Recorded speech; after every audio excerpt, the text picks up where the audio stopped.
Yo, halo! Kali ini saya mau ngebahas tentang teknologi atau metode berbagi data secara wireless alias tanpa kabel dari handphone zaman dulu sampai sekarang.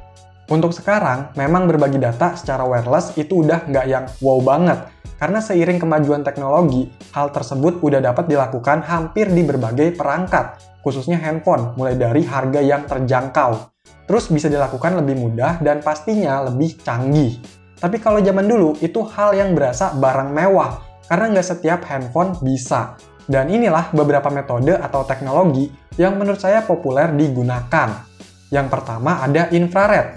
Kalau di handphone zaman sekarang, infrared ini lebih digunakan sebagai pengirim data aja, misalnya untuk remote. Tapi di handphone zaman dulu, ini digunakan untuk mengirim dan menerima data juga. Contohnya nih, di Nokia 6820 dan Sony Ericsson 4990i. Yang keduanya memiliki infrared. Saya coba untuk mengirim sebuah file dari yang handphone Sony ini ke handphone Nokia menggunakan infrared. Ya, caranya sih cukup mudah, tinggal aktifkan dulu infrared di handphone penerima, lalu di handphone pengirim tinggal pilih file yang mau dikirim, dan kirim via infrared. Nah, prosesnya ini, kalau infrared dia nggak bisa jauh-jauh jarak si handphone penerima dan pengirimnya. Kurang lebih maksimal itu 30 cm kali ya di handphone ini. Terus harus dihadapkan tuh letak infrarednya. Kalau bisa ditempelin sekalian, dan jangan diubah-ubah atau disenggol. Ntar bisa-bisa gagal. Apalagi dihalangin. Selain itu, kecepatan transfernya juga lambat, sekitar 700 kilobit per second. Ya memang kayak gitu sih kalau pengen sukses kirim-kirim file pakai infrared. Saya jadi ingat dulu teman-teman saya yang udah punya handphone canggih ada infrarednya, biasa dipakai buat kirim-kirim gambar lah. Selain itu, ada lagi nih yang mirip-mirip infrared, yang ditempel gitu ketika prosesnya, yaitu NFC. Kalau sekarang, NFC ini lebih digunakan untuk membaca data dari e-money atau alat pembayaran tinggal tempel gitu. Tapi ya bisa juga sih dipakai transfer data antar handphone. Kalau di Android namanya Android Beam. Cuma emang jarang sih dipakai, karena ya harus nempel gitu kalau mau transfer data. Oh iya, sebenarnya kita juga bisa ya kirim-kirim via pesan multimedia. Tapi ini menggunakan layanan operator. Pastinya lumayan nyedot pulsa dan agak terbatas juga. Biasanya yang dikirim pesan gambar gitu ya. Nah, sekarang saya kurang tahu nih layanan ini masih bisa atau enggak. Soalnya ini handphone-handphone jadul emailnya pada keblokir. Selanjutnya ada Bluetooth. Nah, yang ini memperbaiki kekurangan dari pendahulunya atau lebih baik dari infrared. Bluetooth sekarang masih banyak digunakan, bahkan lebih bervariasi untuk penggunaan perangkatnya. Dan saat ini udah sampai ke versi 5 poin sekian. Dengan Bluetooth, kita bisa berbagi data dengan jangkauan lebih luas dan transfer data lebih cepat dibandingkan infrared. Nggak ada tuh yang namanya harus ditempelin atau senggol dikit langsung gagal.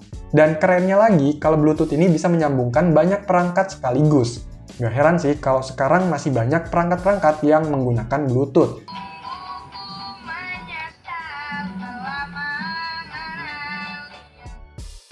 Dulu tuh kalau handphone yang udah ada Bluetooth-nya, wah idaman banget. Karena enak gitu transfer datanya. Apalagi ada aplikasi yang bernama Blue FTP. Bisa ngirim game, musik, foto, video dengan lebih mudah. Selanjutnya, Wi-Fi. Saya agak bingung nyebutnya. Tapi intinya, ini menggunakan Wi-Fi sebagai jalur transfer datanya. Wireless point to point. Ini nggak perlu ada akses internet atau paket data gitu ya. Terus biasanya dibutuhkan aplikasi untuk menjalankan metode ini. Salah satu yang populer yaitu ShareIt. Dengan menggunakan Wi-Fi, tentunya bisa berkali-kali lebih cepat transfer datanya dibandingkan Bluetooth. Dan bisa transfer antar platform juga. Ini saya inget banget awal-awal tren di Android buat kirim-kirim aplikasi atau game atau data-data yang ukurannya besar gitu. Woi, ShareIt dong! Terus ada AirDrop, yang ini bukan untuk buat cari cuan gitu ya, tapi ini merupakan teknologi transfer data pada perangkat Apple. Ya, sebenarnya hampir sama kayak yang sebelumnya, karena si AirDrop ini juga menggunakan Wi-Fi dalam prosesnya, dan Bluetooth juga ikut berperan untuk membuat jaringan Wi-Fi peer-to-peer. Tentunya, ini juga cepat proses berbagi datanya, dan kelebihan lainnya, dalam prosesnya itu ada sebuah enkripsi, biar lebih aman. Di sini kita bisa berbagi banyak hal yang emang bisa dibagi ya di perangkat Apple. Sebenarnya fitur kayak gini di Android juga udah ada secara bawaan, namanya Nearby-Share. Cuma kayaknya kurang begitu populer ya menurut saya. Lanjut, ada Cloud Storage, ya penyimpanan awan, di mana kita bisa menyimpan atau upload filenya di sebuah server online, contohnya Google Drive. Ya, dengan bermodal akun atau aplikasi, kita bisa share atau menyimpan file secara online. Setelah itu, kita bisa membagikan link dari file tersebut, sehingga bisa diambil atau diterima oleh orang lain. Atau kita juga bisa mendaftarkan emailnya ya, biar bisa mengakses file tersebut. Ini lebih efektif ketika kita membagikan data ke banyak orang, sekaligus jumlah filenya banyak, ukurannya besar, ingin disimpan dalam waktu yang lama, dan jarak atau lokasi penerima dan pengirim yang jauh. Karena ini menggunakan jaringan internet. Jadi mau dimanapun, kalau ada akses internetnya dan punya akses ke filenya, ya tetap bisa. Nah, kalau misalnya masih dalam satu jaringan, itu bisa juga kita membangun sendiri server storage. Bisa juga disebut NAS, Network Attached Storage. Dalam hal ini, kita pasti membutuhkan alat tambahan dalam membangun NAS, seperti hard disk atau perangkat penyimpanan dalam menampung data-datanya. Dan ya, servernya, untuk yang mau mengirim atau menerima data harus terhubung dalam jaringan yang sama. Mirip-mirip kayak share folder gitu ya, tapi di sini ada satu alat khusus yang menampungnya.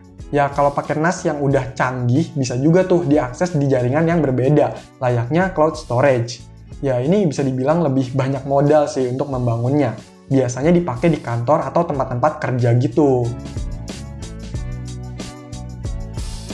Selanjutnya, ini yang simple dan banyak juga dipakai saat ini, yaitu melalui aplikasi komunikasi atau sosmed, entah itu WhatsApp atau Telegram dan sebagainya.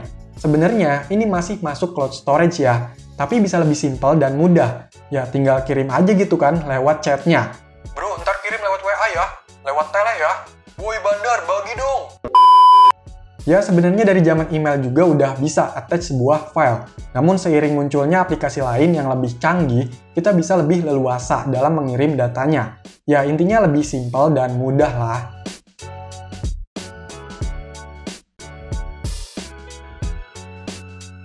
Nah, jadi itulah beberapa metode atau teknologi dalam berbagi data di handphone dari masa ke masa.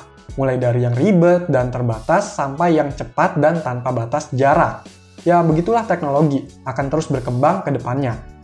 Dari yang udah dijelaskan itu, kalian udah cobain yang mana aja nih? Tulis di komentar ya. Dan kalau ada tambahan juga, boleh kasih di komentar. Oke, sekian video ini. Semoga bermanfaat. Silahkan di like, share, dan subscribe channel ini. Terima kasih.